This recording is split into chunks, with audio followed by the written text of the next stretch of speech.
ける、部分と、腰につける熱交換器の部分がつながってる、水冷式のネッククーラーです。半導体の部品が中に入ってまして、電気を通してあげるとその表面が冷たくなる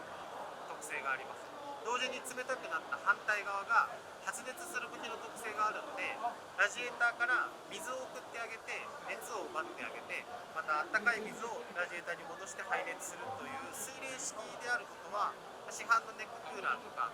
との大きな違いかなと。頸動脈を狙って集中的に冷やす、これは風で冷たいのとか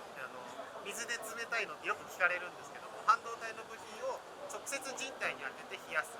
で中まで冷やそうっていうのがこの商品のコンセプトです。リュックにで、これ中にラジエーターとバッテリーしまってるだけなんで、別になんてことないリュックなんですけど、エアコンの室外機を背負ってるみたいな状態ですね。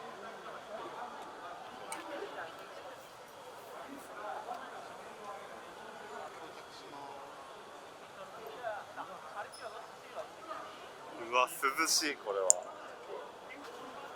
もう本当になんか氷を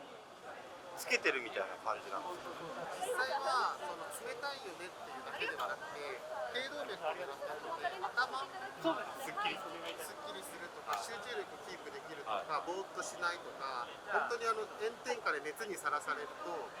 遮熱暴露されると頭に最後工事の機能障害が残ってしまったりするので、この商品使って